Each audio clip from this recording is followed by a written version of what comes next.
Hi, my name is Peyton and welcome to the show from start to finish. Today I'll be discussing an aspect of gaming known as speedrunning, where your goal is to complete the game as fast as possible by whatever means necessary.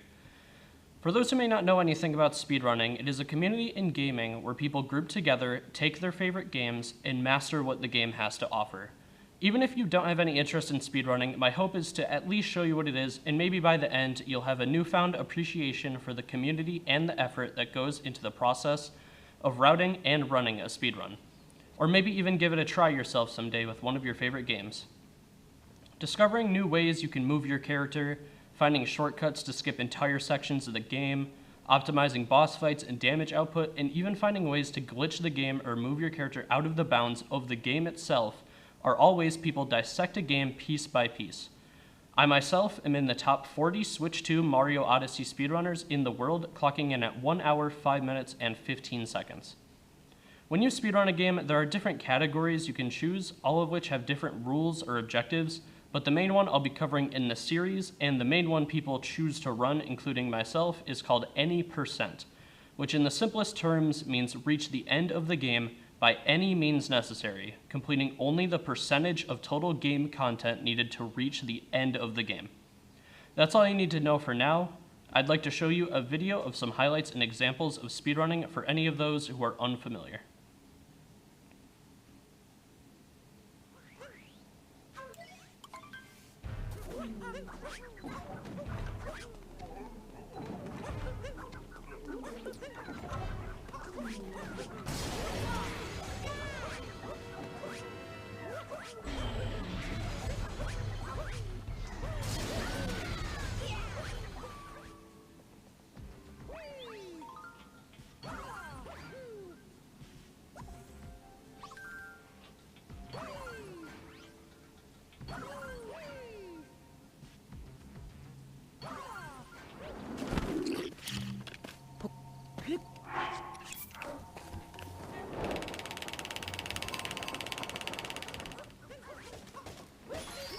Or tomorrow, depends.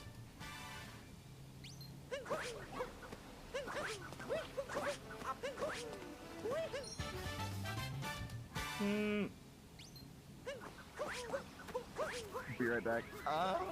Okay.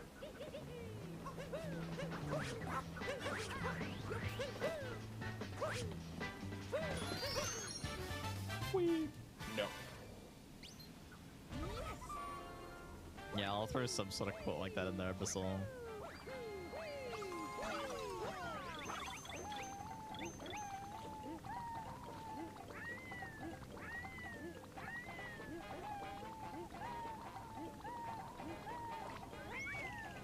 These are the primary goals of all enrichment center activities. Serious injuries may occur. For your own safety and the safety of others, please refrain from word 1.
People want to run on 1.3 now because 1.3 made the load so much faster that it outweighs the time saved from the 1.0 exclusive tricks. Yeah. Yeah.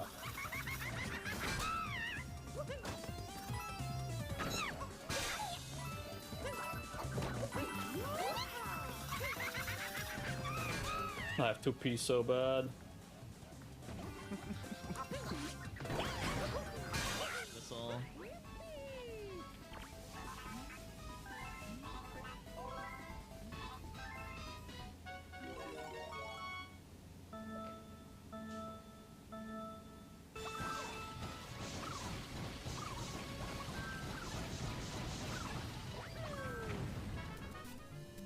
Bowser, please. I don't know what it is. 8H. Oh my god! Yes! Yes! It's over! It's over! It's finally over! Oh my god! Oh my god! Oh my god!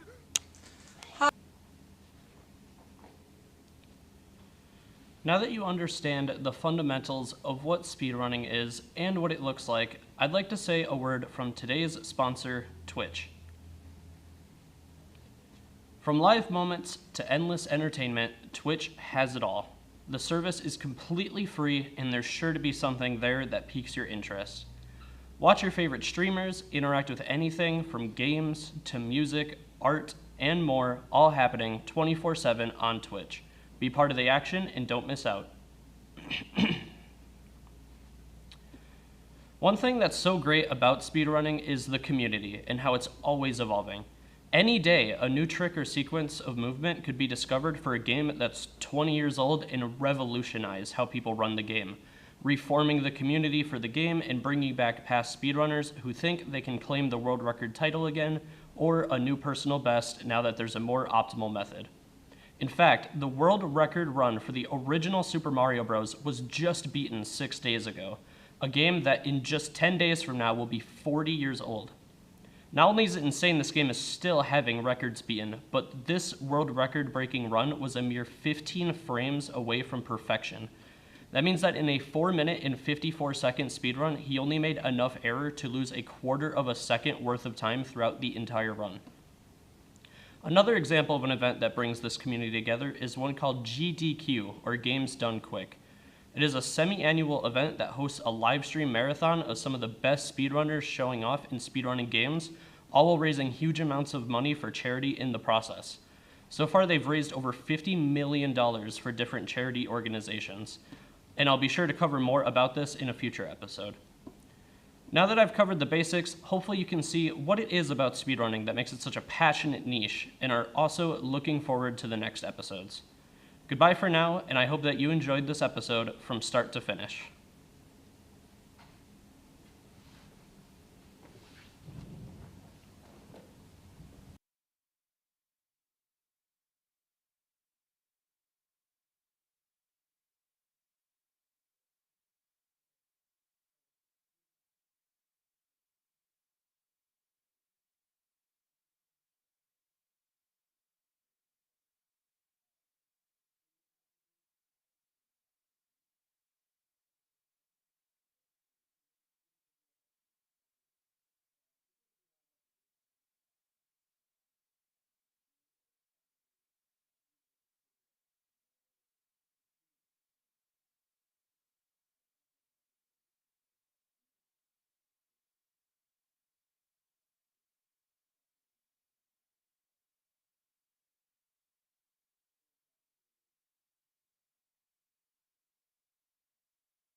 Okay. Am I coming through good?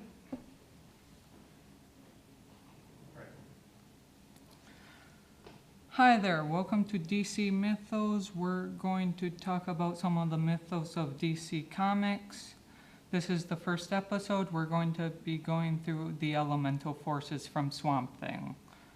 And, so let's begin.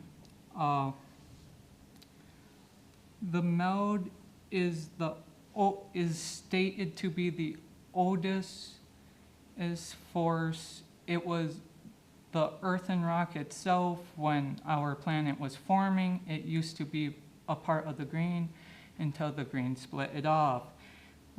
It was revealed in Swamp Thing Volume 2, issue 162 of January 1996. Let's move on to the most famous of them all, the Green. The Green is ran by the Parliament of Trees. Basically, it means it's the collective consciousness of all plant life. It was founded 450 million years ago when the first tree Yggdrasil was planted. And the main progenitor of the Green for the Avatar is Swamp Thing. And basically, anyone with plant powers is connected to the Green in some way. Yeah. Other names that the Green went by were the Green Kingdom and the Burning Green and Green Spore.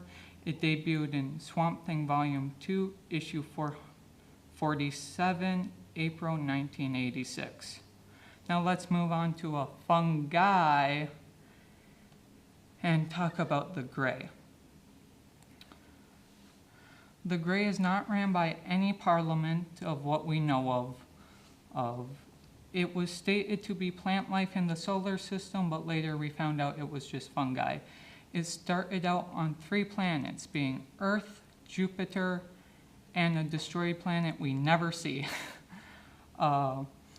So it didn't really hate the Green. They got together until Mountain Go wanted to tempt humanity with the fruit of knowledge, what came from Turu, the tree of knowledge.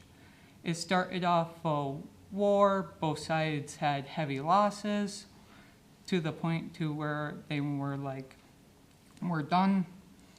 And when a blizzard came through, Gold was sealed away for eons until Swamp Thing had a misadventure. So the only person who we know is connected to the Gray is Solomon Grundy. Other names is Makos for the Gray. It appeared in Swamp Thing Annual Volume 2, Issue 4, October 1988. Now, let's get airborne because the next one is the White. The White is ran by the Parliament of Vapors, and it's basically gas and airborne elements in all of its collective conscious. We only see one avatar, and it's Sam Zohan in the New 52 Earth 2 books. Other than that, we haven't seen one since, to my knowledge. It debuted in Swamp Thing Volume 2, issue 164 of March 1996. Now, shall we go to the sea?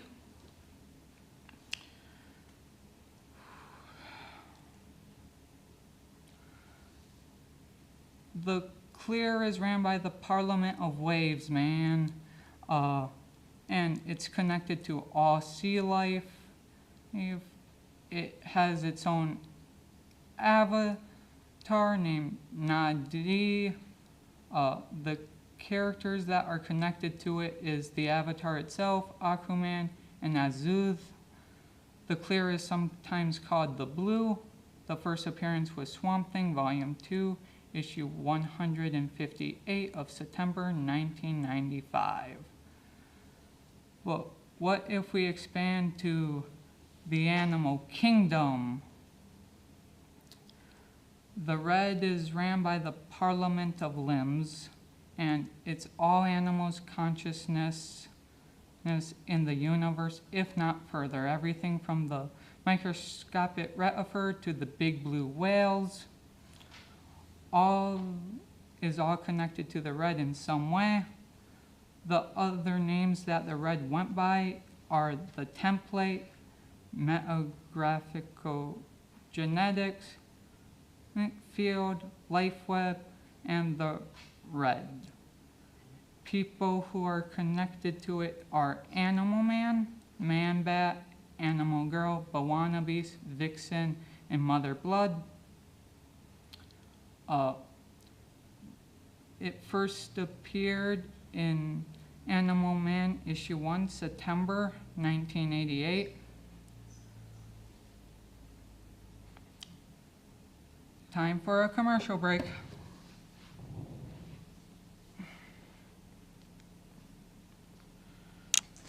Hi, welcome to the commercial break.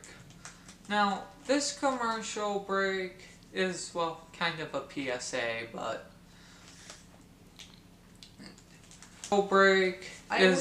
kind of a PSA, but support your local comic book shop, whatever it is. I would like, remember, new comics are always on Wednesdays. Support your local comic book shop, whatever it is. It's one of those two. Remember, new comics are always on Wednesdays last time, but whatever it is. I know with remember, new comics are always on Wednesdays last time.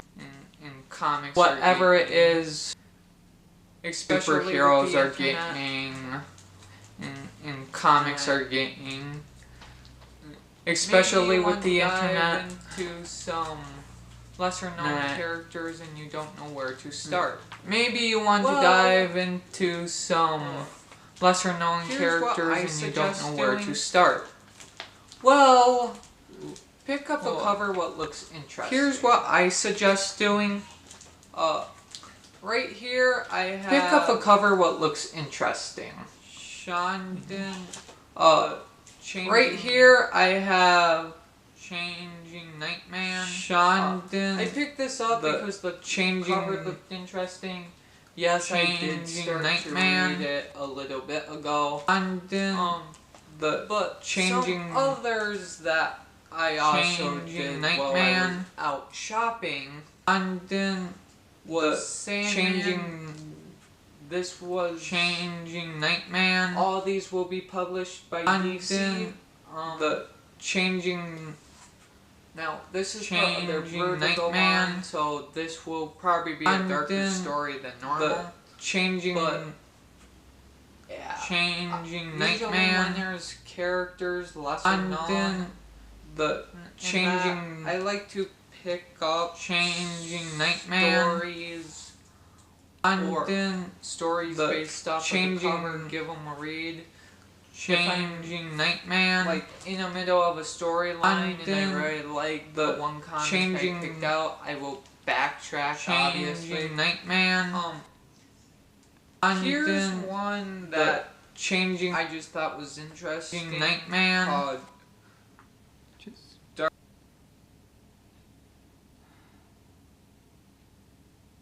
Now, back to learning. The black is ran by the Parliament of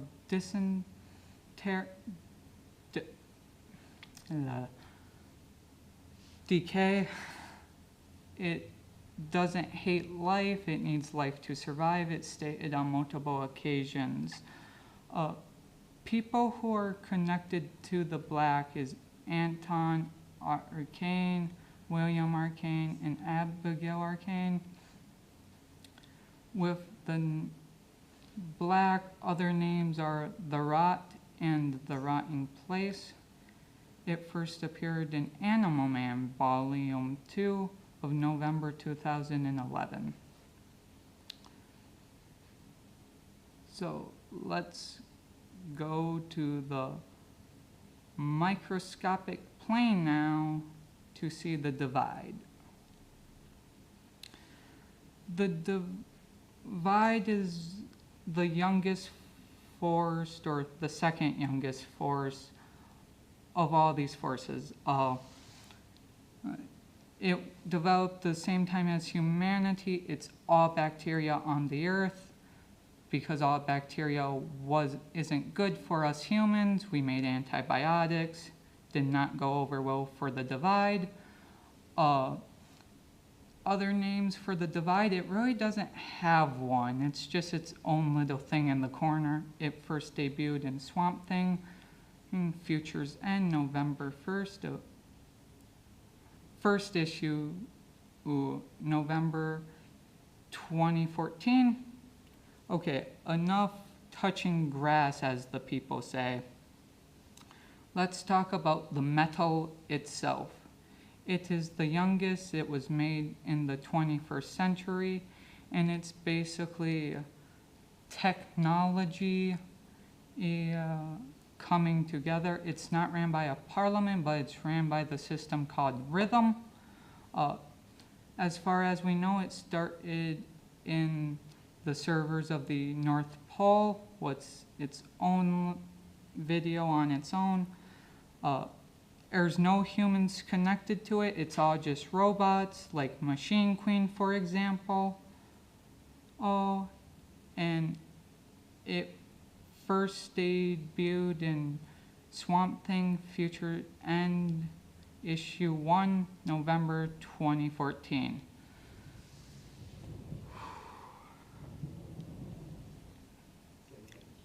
Oh, thank you for... Oh, wait, I had it further down my thing.